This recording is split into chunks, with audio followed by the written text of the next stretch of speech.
बाकी बिहार पुलिस के लिए भी ये ठीक रहेगी और राजस्थान वाहन चालक के जो वाई जो इंटरव्यू होता है उसमें भी ये काम देगी आपको। तो मैं आपको सभी को बता देता हूँ कि जो दिल्ली पुलिस में वाई होता है आपका ट्रेड के आफ्टर वो होता है, मतलब तुरंत 5-7 मिनट के बाद वहाँ जो आपके इंस्ट्रक्टर होते हैं, आपके ऑफिसर्स, वो पूछते हैं गाड़ी के पार्ट्स के बारे में। बेसिक आपको नॉलेज होना जरूरी है, ठीक है। तो उसमें क्या होता है कि कई बार ये जो पार्ट्स होते हैं ना, डैमेज पार्ट्स होते हैं, इनको उखाड़ के वो एक टेबल के ऊपर रख लेते हैं, उसमें स्टिक के द्वारा खोल लेते हैं। ये पार्ट क्या काम आता है, ये पार्ट क्या काम आता है। तो मैं आपको सबसे पहले बोलेरो गाड़ी के बारे पार्ट्स के बारे में समझा रहा हूँ, ठीक है। ये लाइट मोटर व्हीकल में आता है, किस में आता है, लाइट मोटर व्हीकल। सबसे हम पहले बात करते हैं कूलिंग सिस्टम के बारे में।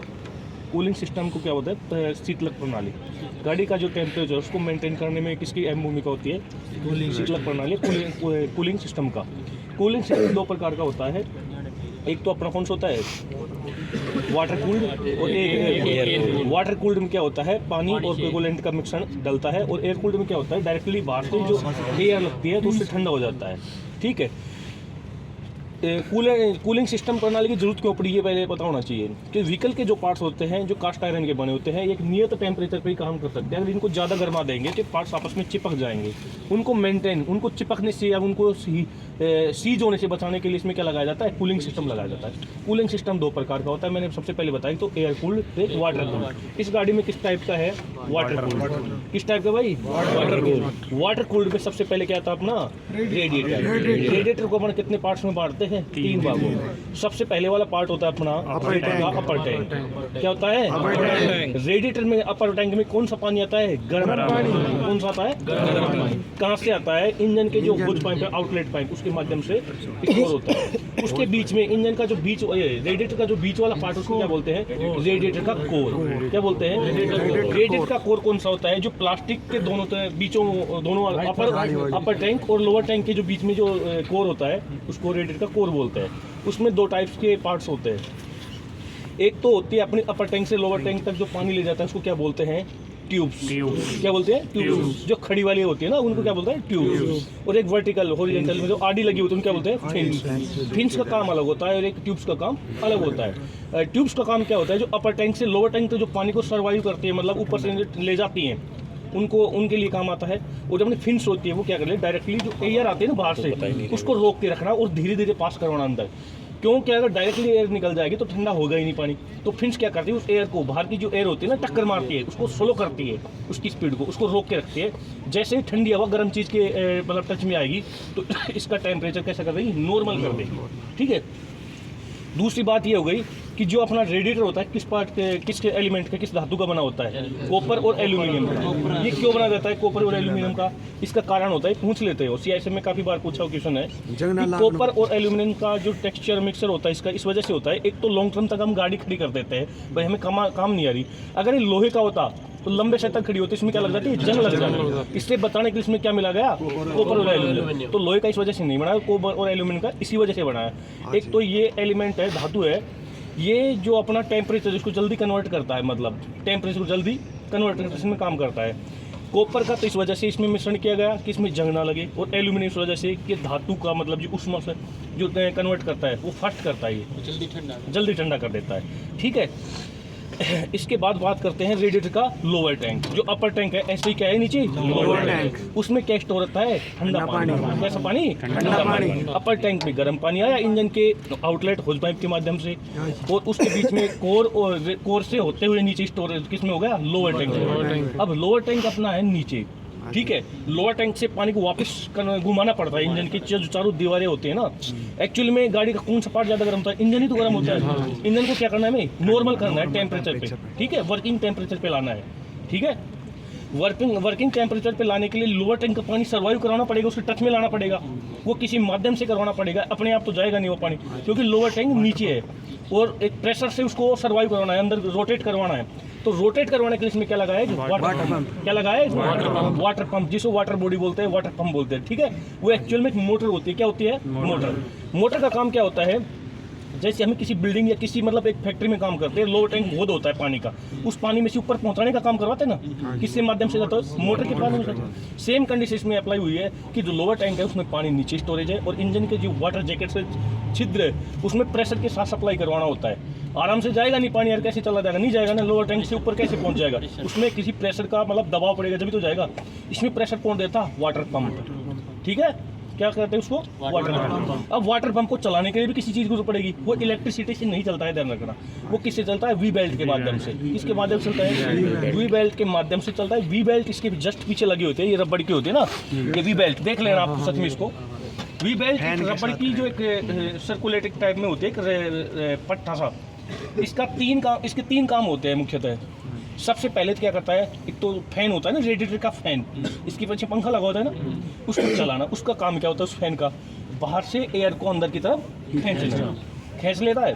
वो किससे चला, वी बेल्ट के माध्यम से। दूसरा, अपना गाड़ी में क्या लगा होता है, अल्टरनेटर। क्या लगा होता है, अल्टरनेटर का काम क्या होता है, अपनी बैटरी होती है, इलेक्ट्रिसिटी बैटरी, स्टोरेज डिवाइस होता है, स्टोरेज डिवाइस है बैटरी, ध्यान रखना। इसको रिफिल करना, चार्ज करना दोबारा से, ठीक है। अल्टरनेटर से पहले क्या लगा होता है, इसमें डायनामो लगा होता था। क्या होता था, डायनामो। लेकिन डायनामो क्या करता था, क्योंकि अपनी स्पीड, नॉर्मल जो गाड़ी की स्पीड होती है उस पर चार्ज नहीं करता, उसको एक हाई मतलब स्पीड पे चलेगी गाड़ी जब भी उसको चार्ज करता था। और अल्टरनेटर क्या करता है, अपनी गाड़ी की आइडियल स्पीड रिस्टार्ट करता है, फैन बेल्ट घूमने लग गई तो गाड़ी क्या करेगी, चार्ज करने लगेगी। मतलब अल्टरनेटर किसको चार्ज करेगा, बैटरी को चार्ज कर देगा। दो चीज़ें चल गई, एक तो अल्टरनेटर चल गया, एक रेडिएटर का फैन चल गया, फिर एक तीसरा क्या था, वाटर पंप। समझ गया, वाटर पंप का क्या काम था, लोअर टैंक से इंजन में सप्लाई करवाना, ठंडे पानी को इंजन तक पहुंचाना। इंजन की जो दीवारें होती है, ये दीवारें हैं, ये इनमें क्या बने हुए हैं, छिद्र बने हुए हैं। क्या बने हुए हैं, छिद्र। नीचे से पानी घुसेगा और बाहर से निकलेगा। ये देखो, ये नीचे से प्रेशर होके इस दीवार के अंदर क्या है, जैकेट है, वाटर जैकेट। क्या है, वाटर जैकेट या वाटर पासेज बोल देते हैं उनको। एक छिद्रनुमा दीवार होती है, दीवारें होती है, इनमें छिद्रनुमा एक साइज में खड़े पंप है, इसमें खड़ी एक दीवारें होती है ना ये वाटर जैकेट्स की। इस दीवार में चारों छिद्र अंदर जो नीचे से ठंडा पानी जाएगा, इंजन गर्म रहता है, उस उष्मा को सोच के, गर्माहट को सोच के, और वापस पानी को अपने डिपार्चर मतलब कि इसमें छोड़ देता है। किसमें, अपर टैंक में, जिसमें गर्म पानी। भाई नीचे से तो ठंडा पानी गया, गर्मी इंजन की सोख ली ठंडा पानी, और अपर टैंक में वापस गर्म पानी आ गया। समझ गए, कूलिंग सिस्टम इस वजह से लगा है कि इंजन की गर्मी को सोखता है। कुल मिला के बात है कि सब इसका काम है रेडिएटर का। इंजन को सीज होने से कौन बचाता है, रेडिएटर। कूलिंग सिस्टम ही बचाता है। एक चीज़ समझाता हूँ आपको, इंजन का सीज होना ये बहुत ज़्यादा इंपॉर्टेंट, याद रखना है। इंजन का सीज कैसे होता है, क्या होता है इंजन का सीज होना, जो इंजन के जो पार्ट्स होते हैं, कास्ट आयरन के पार्ट्स, ठीक है, उनको अगर एक नियत टेम्परेचर से हाई टेम्परेचर पे जाने देंगे, उसको ठंडा नहीं करेंगे, तो क्या है कि आपस में चिपक जाएंगे, फैल जाएंगे। जैसे अपनी रेल की पटरी होती है, गर्मी में विस्तारित होती है, उसी माध्यम से ये फैल जाएंगे। इनको एक लिमिट होती है टेम्परेचर की भी, 700 डिग्री, जितना भी मतलब इनका मेंटेन किया हुआ है। इस टेम्परेचर से अगर ऊपर गर्म हो जाए गाड़ी, तो कास्ट आयरन के जो पार्ट्स है ना, आपस में मूवमेंट करते टाइम वो चिपक जाएंगे। चिपकेंगे तो इंजन की गति रुक जाएगी। वो गति होना क्या बोलते हैं, इंजन का सीज होना बोलते हैं। समझ गए, कि डायरेक्टली एक चीज़ बताना है, इंजन का सीज होना। आपसे पूछे वो बेटा इंजन का सीज होना क्या कहलाता है, सर अगर इंजन के जो पार्ट्स हैं वो ज़्यादा गर्म होकर आपस में चिपक जाते हैं, उनकी मूवमेंट मतलब गति रुक जाती है, उसको क्या बोलते हैं, इंजन का सीज होना होता है। समझ गए सारे। तो डायरेक्टली अपना जो इंजन का सीज होने से कौन बचाता है, कूलिंग सिस्टम।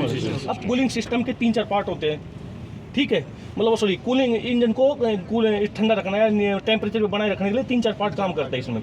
एक तो अपना रेडिएटर हो गया, ठीक है, एक अपना फैन हो गया, एक अपनी वी बेल्ट भी काम करती है। वी बेल्ट जो होती है वो डायरेक्टली कूलिंग सिस्टम को निर्धारित करते हैं। अगर ये वी बेल्ट टूट गई ना, तो कोई पार्ट ही काम नहीं करेगा। लोअर टैंक में जो पानी पड़ा था वहीं कोई रहेगा, ऊपर जाएगा ही नहीं। नहीं फैन चलेगा, क्या नहीं चलेगा, तो इंजन क्या हो जाएगा, सीज हो जाएगा। समझ गए ना। आगे बात करते हैं। अब रेडिएटर में डलता है क्या, ये क्वेश्चन तो आम क्वेश्चन हो गए, पूछते हैं ये क्वेश्चन डायरेक्टली पूछ लेते हो। इसके अलावा तो क्या ही पूछेंगे, मैं जितना बता रहा हूँ बहुत है, ज़्यादा डीप ही बता रहा हूँ मैं, क्योंकि CSF में अच्छा लेवल का पूछते हैं, ASC होता है आर्मी सर्विस कोर, उसमें भी पूछते हैं क्वेश्चन। रेडिएटर में जो डलता है उसका भाई याद रखना है आपको, कूलेंट और पानी डलता है। क्या डलता है, इसका रेशो एक नॉर्मल वेदर होता है, उसमें 70 और 30 का रेशो होता है। 70% इसमें वाटर होता है और 30% इसमें कूलेंट डलता है। कूलेंट का जो मिक्सर होता है उसका भी पता होना चाहिए। कूलेंट किस चीज़ का बना होता है, एल्कोहल और ग्लिसरीन का। किसका होता है, एल्कोहल और ग्लिसरीन। अब ये कूलेंट की मात्रा कब चेंज करते हैं कि सब ये 30% और 70% ही रहता है, नहीं जी। ये एक ठंडे इलाके में जब हम 0 डिग्री टेम्परेचर से ऊपर जाते हैं, हाई एल्टीट्यूड एरिया में जहाँ बर्फबारी होती है, स्नो फॉलिंग होती है, मतलब तो वहाँ पे इसका जो चेंज कर देते हैं, इसके रेशो को, अनुपात को, जिसमें आधा तो पानी डालेंगे और आधा कूलेंट डालेंगे। यानी कि अगर इसमें 60 लीटर डल रहा है, ये 7 से 8 लीटर की कैपेसिटी है पानी और कूलेंट के मिला के, तो उसके 50% इसमें क्या डालेंगे, कूलेंट और पानी डालेंगे। समझ गए सारे, मेरी लैंग्वेज समझ में आ रही होगी ना सर। उसके बाद बात करते हैं अपने इंजन के बारे में, समझ गए। इंजन का ये मोटा मोटा पता होना चाहिए कि कौन से पार्ट है, क्या काम आते हैं। इंजन का सबसे पहले पता होगा सभी को, इंजन का काम क्या होता है, ऊष्मा ऊर्जा को यांत्रिक ऊर्जा में कन्वर्ट करना होता है। यानी कि एक रसायन नहीं होता पेट्रोल, वो आग लगाता है तो उससे क्या होती है प्रोड्यूस, उष्मा को किसमें करता है, यांत्रिक ऊर्जा में। यानी कि डायरेक्टली कह सकते हैं हम उष्मा ऊर्जा से यांत्रिक ऊर्जा को कन्वर्ट कर लेके इंजन को लगाया जाता है इसमें। इंजन के पार्ट्स के बारे में पता होने चाहिए। मोटा मोटी तौर पर 3 पार्ट्स होते हैं इंजन के। इंजन को 3 भागों में बांटा गया है। सबसे पहले बात करते हैं इंजन का हेड, इंजन का ब्लॉक बीच वाला संप, और सबसे नीचे होता है संप, जिसको क्या बोलते हैं engine sump, oil sump, engine का संप बोलते हैं। यानी कि 3 पार्ट हो गए। सबसे पहले होता है इंजन का हेड, होता है माथा यानी खोपड़ी। इंजन का बीच के का धड़ होता है जिसको बोलते हैं सिलेंडर ब्लॉक बोलते हैं, पिस्टन मूवमेंट करते हैं। इंजन का ब्लॉक बोल दो आप डायरेक्टली। तो सबसे नीचे वाला है ऑयल संप, जिसमें ऑयल इकट्ठा होता है। 3 पार्ट हो गए। तीनों को कौन कवर करके रखता है, टेप हीट कवर। कौन करता है, टेप हीट कवर का काम क्या है, डायरेक्टली इसको मत बोलता हम इंजन का हेड, सर इससे नीचे होता है इंजन हेड। ये जो टेप हीट कवर है इसके जस्ट नीचे जो पार्ट मिलेगा आपको इंजन का हेड मिलेगा। टेप हीट कवर का काम क्या होता है, इंजन को धूल मिट्टी के कणों से बचाता है। जैसे अगर ये टेप हीट की परत ही है, ये एक पतली परत है, ये जो है ना जो ऊपर ये एक परत ही है, इसके जस्ट नीचे मोटे मोटे पार्ट्स मिलेंगे आपको, इतने मोटे मोटे पार्ट्स मिलेंगे। इसके अंदर सिलेंडर ब्लॉक होंगे, क्या होंगे नीचे बीच वाले में, उसमें क्या करती है अपनी पिस्टने मूवमेंट, समझ गए, पिस्टने मूवमेंट करती है। अब इसमें अपने करते हैं कितनी सिलेंडर इंजन है, कितना सिलेंडर है, 4। ये मैंने कैसे पता लगाया, ये नोजल्स को देख के, किसको, नोजल 1 2 3 और 4, ठीक है। अब इसके नीचे जो लगे होते हैं इनको क्या बोलते हैं, इंजेक्टर्स। क्या है इंजेक्टर्स का काम क्या होता है, डायरेक्टली मैं आपको समझा दूं। आग कैसे लग रही थी इस गाड़ी में, एक तरफ मेरा फ्यूल रखा हुआ था, फ्यूल टैंक था इंजन का, गाड़ी का जो फ्यूल टैंक है उसमें फ्यूल था। अब फ्यूल को जलाने के लिए किसकी जरूरत पड़ती है, शुद्ध एयर की। किसकी जरूरत पड़ती है, शुद्ध एयर। शुद्ध एयर इसमें कहाँ से जा रहा था, एयर फिल्टर। एक तरफ से फ्यूल आया, एक तरफ से क्या जा रहा था, इंजन की 4 प्रोसेस आपने सबने पढ़ी होंगी, सक्शन, कंप्रेस, पावर, एग्जॉस्ट, ठीक है। सबसे पहली प्रोसेस में क्या हुआ, सक्शन हुई, क्या हुई, एयर सक्शन। दूसरे में कंप्रेस, उसको दबाया गया, और दूसरी के लास्ट वाली प्रोसेस उसमें क्या होता है, पावर, मतलब फ्यूल छिड़क जाता है। सेकंड प्रोसेस में लास्ट वाली प्रोसेस है, उसमें इंजेक्टर्स के द्वारा क्या होता है, फ्यूल डायरेक्ट आता है। एक मिनट सुनो, फ्यूल सबसे पहले फ्यूल आया, फ्यूल किससे, फ्यूल किससे करता है, आज वाले मोटर में ऑटोमेटिक सेंसर आते हैं जो फ्यूल को खींच लेते हैं। और पहले में FIP पंप लगा होता है, फ्यूल इंजेक्शन पंप लगा होता है, फ्यूल को खींचता था गाड़ी में। फ्यूल खींचता है, उसमें सबसे पहले किसमें भेजता है, फ्यूल फिल्टर में, प्राइमरी और सेकेंडरी में होती है, उसमें चलाता है नोजल के द्वारा इंजेक्टर्स में। इंजेक्टर्स क्या करते हैं गाड़ी में, अगर इंजेक्टर्स नहीं लगे होते तो फ्यूल डायरेक्टली धार की तरह जाता, मोटी धार की तरह, तो आधा तो जलता और आधा वेस्ट जाता। तो इसमें क्या लगाया, इसमें इंजेक्टर्स लगाया गया। इंजेक्टर्स का काम होता है फ्यूल को ऑटोमाइज करना, बारीक कणों में तोड़ना, यानी कि एक बूंद को कई हजार कणों में डिवाइड करके और फिर प्रेशर करना फव्वारे के टाइप में। उससे क्या हो जाता है, फ्यूल प्रॉपर तरीके से जलता है और वेस्ट भी नहीं जाता। इससे डायरेक्टली गाड़ी का क्या होता है, इकोनॉमिक सर्विस देती है, अच्छी सर्विस देती है, मतलब एवरेज अच्छी देती है, और फ्यूल को बचाती है और प्रदूषण भी कम होता है। फ्यूल इन नोजल से द्वारा आया और इंजेक्टर्स में गया। इंजेक्टर्स जैसे गाड़ी को रिक्वायरमेंट होते हैं उसी मतलब सिलेंडर में आपने क्या करते हैं, पिचकारी मारता है फ्यूल की, ठीक है। और वो कण वो बारीक कणों में जाता है ऑटोमाइज होकर बारीक फुहार के रूप में। इसका कौन तोड़ता है, इसको इंजेक्टर्स तोड़ते हैं। फ्यूल को बारीक कणों में कौन तोड़ता है, इंजेक्टर, समझ गए। इससे क्या हुआ कि गाड़ी की तो सर्विस अच्छी आई और एक पोल्यूशन कम हुआ, वेस्ट नहीं हुआ एक तो फ्यूल, क्योंकि ऑटोमाइज होकर जा रहा था, जितनी रिक्वायरमेंट थी उतना ही जा रहा था गाड़ी में। इंजेक्टर्स गए और अंदर आग लगने लग गई और अपने जो पार्ट्स में मूवमेंट करेंगे और गाड़ी चलेगी फिर उसी हिसाब से जो प्रोसेस होती है। तीनों को कवर करके रखता है। अब इंजन में डलता क्या है ये भी पता होना चाहिए, ऑयल, मोबिल ऑयल, समझ गए। ये मतलब आपको मोबिल ऑयल का याद रखना है, कौन सी कैपेसिटी लेगा और कितना डलता है ये याद रखना। गाड़ी में 5 प्रकार के ऑयल यूज होते हैं, उनका ग्रेड याद रखना और कैपेसिटी याद रखनी कितना डलता है। सबसे पहले बात करते हैं इंजन ऑयल के बारे में। कौन सा ऑयल, इंजन ऑयल डलता है 15W40 या 20W40। कौन सा डलेगा, 15W40। अब इसकी कैपेसिटी याद रखनी है आपको, 7 से 8 लीटर के बीच में डलता है, ठीक है। कितना डलेगा, 7। ठीक है। अब ये डलता कहाँ से ये भी पता होना चाहिए, डले कहाँ से हम। ये होते हैं इंजन ऑयल फिलिंग कैप। क्या होते हैं, इंजन ऑयल फिलिंग कैप। अब इसके साथ में एक पाइप भी होता है, इसमें टूटा हुआ है, जो टूटा हुआ है ना उसको ओवरफ्लो पाइप बोलते हैं। क्या बोलते हैं, जब कभी हम गाड़ी में 7 लीटर से ज्यादा ऑयल फिल कर देते हैं और पिस्टन मूवमेंट करती हैं तो उसमें एयर भी बनती है अंदर, मूवमेंट करके उस एयर को निकलना जरूरी है, या उसमें एक्स्ट्रा ऑयल है उसको निकलना जरूरी हो जाता है। तो किसके माध्यम से निकलता है? ओवरफ्लो पाइप के माध्यम से। आप अपनी मोटरसाइकिल में कभी सर्विस करवाते हैं तो एक पाइप लटका होता है एक्स्ट्रा नीचे, वो सेम कंडीशन में होती है। जब सर्विस करवाते हैं तो सुबह सुबह देखना 1-2 टपके मिलेंगे, 1-2 दिन तक मिलते हैं ना, क्योंकि एक्स्ट्रा ऑयल भर देता है वो। उसी वजह से इसमें उसी की तर्ज पे इसमें क्या लगाया? ओवरफ्लो पाइप लगा हुआ है। वो पाइप इसमें टूटा, दूसरी गाड़ी में देखो लटका होता है, वो कई बार उसी पाइप को पूछते हैं, उसी पाइप को लगा देते हैं। अब आप सोचते हैं कहाँ जा रहा है, वो धरातल पे नीचे जा रहा है। सर ये ओवरफ्लो पाइप है, किसी काम किसी कनेक्टिविटी नहीं है इसमें। ठीक है। इंजन के बारे में मैंने बताया, इंजन के 3 पार्ट होते हैं। इंजन का हेड होता है, इंजन का ब्लॉक होता है, ऑयल का सम्प होता है। अब इंजन में ऊपर से तो ऑयल भरा गया, ठीक है, कितना 7 लीटर भर दिया। अब इसमें सर्विस के दौरान इसको निकाला भी जाएगा, ये खराब हो जाएगा। जब मान लो 10,000 पे इसकी सर्विस करवाएं, 20,000 पे करवाएं, तो इसको निकाला तो जाएगा ना, तो निकालेंगे कहाँ से? ऊपर थोड़ी निकालेंगे, नीचे से। अब इसमें क्या लगाया गया? ड्रेन प्लग लगाया। क्या लगाया? ड्रेन प्लग नीचे ऑयल सम्प के नीचे लगा होता है, एक चुंबक टाइप का एक नट होता है। सर्विस के दौरान उसको खोलते हैं और उसमें जो एक्स्ट्रा ऑयल, जो खराब ऑयल होता है, उसको निकाल लेते हैं। उसी ड्रेन प्लग में क्या लगी होती है? मैग्नेट लगी होती है। क्या लगी होती है? चुंबक लगी होती है उसमें, एक वॉशर टाइप का चुंबक होता है। वो क्या काम करता है? इंजन में जो मूवमेंट्स करती है तो उसमें बारीक कण उत्पन्न हो जाते हैं, मतलब एक्स्ट्रा निकल जाते हैं, रगड़ खाती है आपस में। तो मूवमेंट के दौरान बारीक कण आते हैं बार बार बीच में, ठीक है। उसको नीचे चिपका के रखता है अपने आसपास, क्योंकि ऑयल जैसे ही नीचे जाएगा तो वॉशर चिपका लेगा अपने पास, तो कण बार बार ऊपर नहीं आएंगे, मूवमेंट करेगा जब, और वो बीच में आएंगे तो क्या पिस्टनों के बीच में अवरोधक हो जाएगा, मतलब उत्पन्न करेगा बाधा। तो उसको चिपका के कौन रखता है? ड्रेन प्लग में मैग्नेट। इस चीज़ का याद रखना आपको। बात हो गई इंजन की। अब इंजन का सक्शन और एग्जॉस्ट का आपको पता होगा। सक्शन एयर कहाँ से जाती है? अपनी इनलेट पाइप से। कौन से पाइप से? इनलेट पाइप से। ये अपना एयर फिल्टर हुआ। एयर फिल्टर के पास अपना टर्बो चार्जर लगा। क्या लगा? टर्बो चार्जर का ये विशेष ध्यान रखना, आजकल की जो गाड़ी आती है ना टर्बो चार्जर लगा होता है, पहले नहीं था। एक्चुअल में टर्बो चार्जर का काम क्या होता है? गाड़ी की जो एवरेज है उसको अच्छा बनाने के लिए, या एयर एक्स्ट्रा सप्लाई करने के लिए, एक्स्ट्रा सप्लाई करने के लिए एयर की। अगर इसमें टर्बो चार्जर नहीं था तो कौन इसमें एयर देता? एयर को अपने जो एयर फिल्टर के माध्यम से जो जा रही थी, एक फिक्स एयर थी, वही जा रही थी। लेकिन क्या हुआ, इससे एयर से पूर्ति नहीं होती इंजन की, क्या इसमें से एक्स्ट्रा एयर चाहिए, तो फ्यूल क्या जलेगा? अच्छे से जलेगा।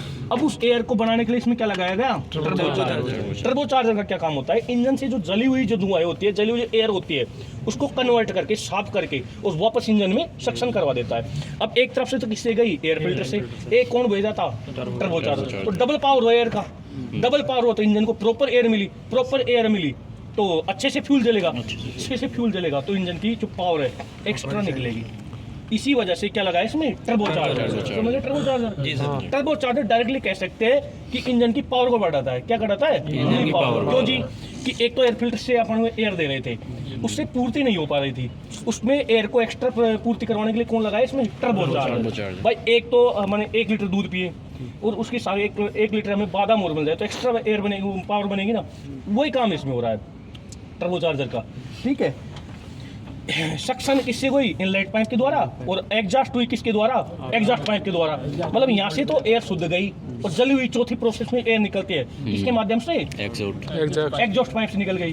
वो अपना टेल पाइप से होती है, किससे? मफलर से होती है, वो अपने किससे निकल जाती है? बाहर से, साइलेंसर के द्वारा, ठीक है। उसमें बीच में मफलर भी लगा होता है। मफलर का काम क्या होता है? आवाज को कम करना, ठीक है। कैटालिटिक कन्वर्टर भी होता है, ये चीजें याद रखना है। कैटालिटिक कन्वर्टर का प्रदूषण को ऑब्जर्व करना होता है, ये चीजें तो पढ़ी होंगी आपने, वो इसमें है भी।